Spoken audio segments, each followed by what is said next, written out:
이 영상을 끝까지 다 보면 당신은 진성역덕, 국내 최초로 빵이 없으면 케이크를 먹으라 했던 마리 앙뚜아네트의 루머를 완전 분석해보겠습니다.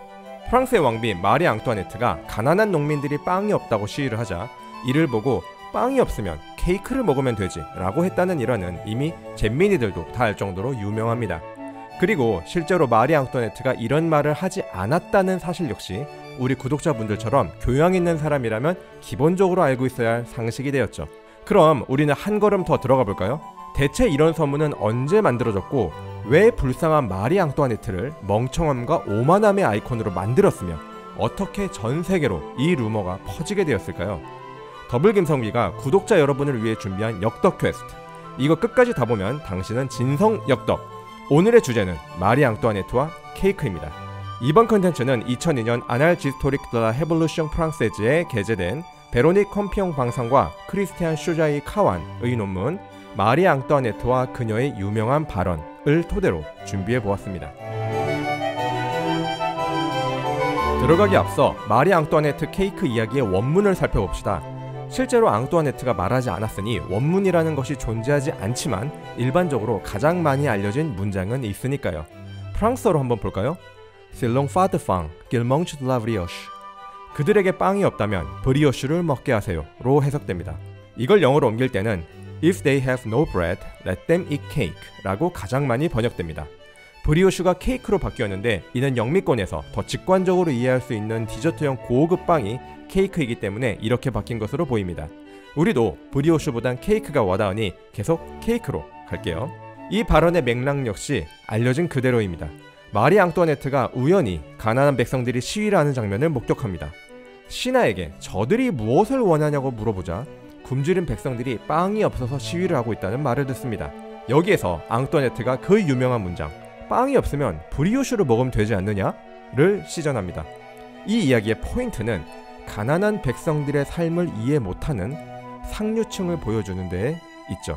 그리고 앙뚜아네트의 케이크 이야기에는 두 가지 버전이 존재합니다. 이야기의 플롯은 동일하지만 배경이 다른데요. 한 배경은 피크닉 중인 숲속이고 다른 하나는 베르사유 궁전입니다. 그런데 이미 베르사유 궁전이 더 그럴싸해 보이죠? 실제로도 피크닉 배경보다 베르사유 배경이 훨씬 더 유명합니다. 실제 장소와 역사적 사건이 덧붙여지면 더더욱 그럴듯한 이야기로 보이는 거죠. 프랑스 대혁명식이 베르사유 행진이라는 사건이 있었는데요. 1789년 10월 5일과 6일 파리의 가난한 시민들이 베르사유까지 몰려가서 루이 16세와 왕의 가족들을 파리의 튠리리 궁으로 데려온 사건이 발생합니다. 그리고 베르사유 행진의 이야기는 마리 앙뚜아네트 케이크 이야기를 더욱 스펙타클하게 만듭니다. 마리 앙뚜아네트가 베르사유 앞에 몰려든 시위대를 보고 바로 이 케이크 이야기를 했다고 말이죠. 하지만 다들 알다시피 앙뚜아네트의 케이크 이야기는 거짓말입니다. 그렇다면 이 이야기의 진짜 주인공은 누구였을까요? 결론부터 말하자면 이 이야기의 주인공은 없습니다. 왜냐고요? 이건 사실 전 유럽에 널리 퍼져 있었던 구전 민담이었거든요. 앙뚜아네트 케이크 이야기의 플롯, 신분 높은 여자가 농민들의 굶주림을 이해 못해서 주식이 없으면 고급 간식을 먹으라고 했다는 이야기는 시대와 장소를 불문하고 전 유럽에 퍼져 있던 이야기라고 합니다.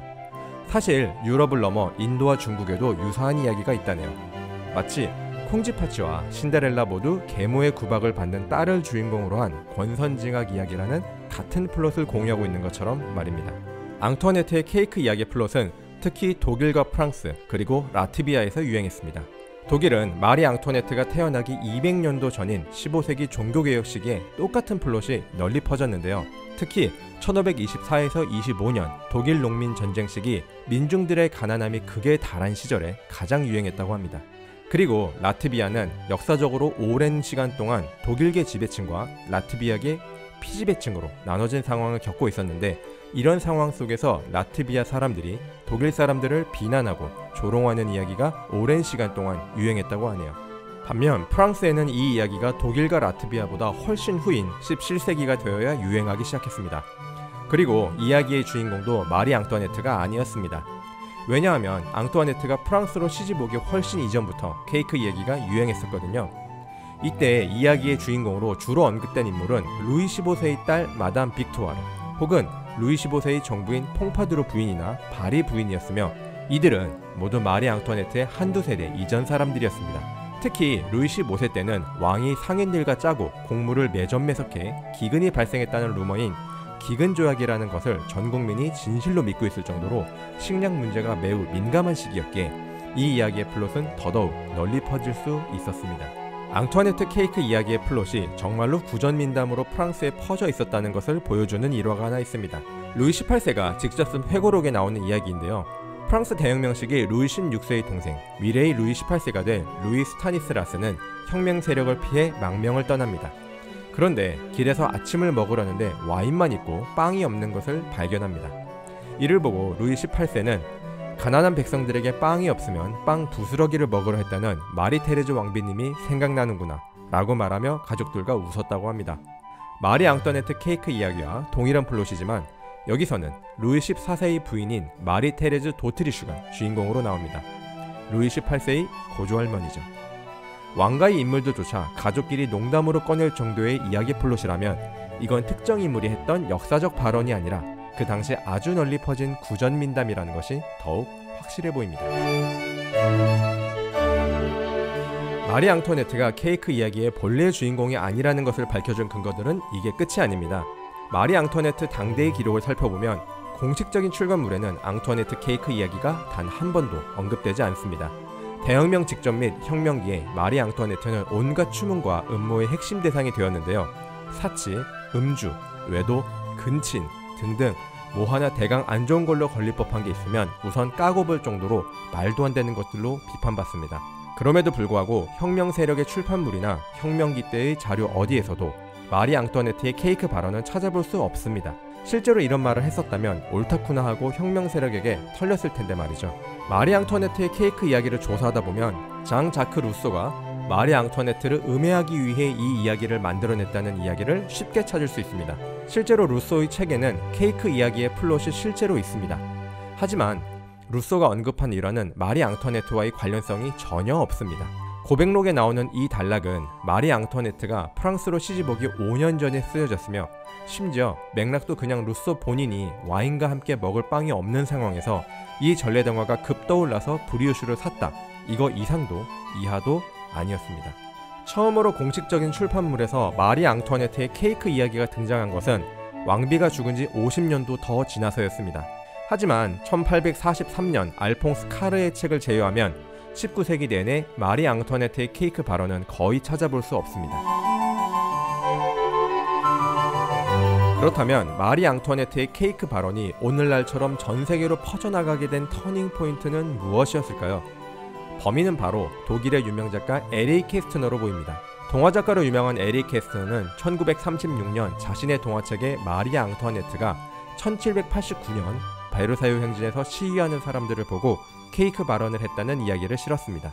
그리고 이후에 캐스트너의 글이 전 세계로 퍼지면서 마리 앙투아네트의 케이크 이야기도 역사적 사실로 받아들여지기 시작한 거죠. 핑크트웬과 안톤이라고 번역되어 한국에도 출간되고 있는 이 책은 전 세계 25개국에서 번역되었고 독일에서는 2번이나 영화화 되었으며 1999년에 이미 117쇄가 찍힌 그야말로 아동소설계의 레전드 스테디셀러입니다. 그렇다고 L.A. 캐스트너가 마리 앙투아네트에게 개인적인 악감정이 있어 이런 이야기를 만들어냈다든지 혹은 하나도 없는 이야기를 완전히 혼자 지어낸 걸로 보이지는 않습니다. 마리 앙투아네트와 케이크 이야기는 본질이 구전민담이듯 19세기와 20세기 초까지 공식적인 기록으로 남지 않았을 뿐 사람들의 입에 오르내리면서 이어져 오고 있었을 것입니다. 그리고 마리 앙투아네트 이전에도 그랬듯 발언의 주인공과 디테일한 요소들이 바뀌어가면서 구전되고 있었겠죠. 하지만 대혁명이 세계의 역사에서 남긴 임팩트가 대단했던 만큼 마리 앙투아네트 이외의 주인공들, 루이 15세의 정부들, 라트비아에 있던 독일 백작의 딸 누구누구는 시간이 지날수록 잊혀졌을 것입니다. 그리고 여기에 에릭 캐스트너의 동화집에 마리 앙투아네트의 케이크 이야기가 실리면서 이 이야기가 실제로 있었던 것처럼 퍼지게 되는 거죠. 요약해볼까요?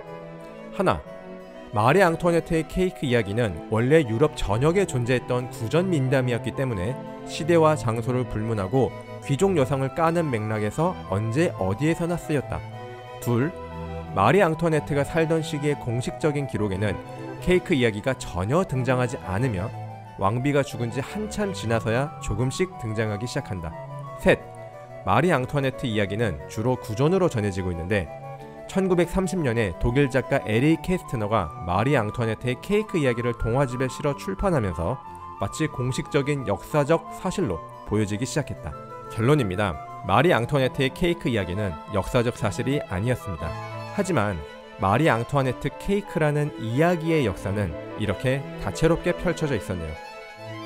유럽의 구전민담, 프랑스, 독일, 라트비아의 역사, 대혁명과 20세기 독일 동화, 이 모든 주제가 어우러져 이야기의 역사, 그야말로 스토리의 히스토리를 보여주고 있습니다. 마리 앙투아네트의 케이크 이야기는 역사 속에 없었지만 마리 앙투아네트 케이크 이야기의 역사는 있었습니다. 구독자 여러분 끝까지 잘 따라오셨나요? 더블김선비가 야심차게 준비한 구독자 여러분들을 위한 첫 번째 역사 퀘스트, 마리 앙투아네트와 케이크였습니다.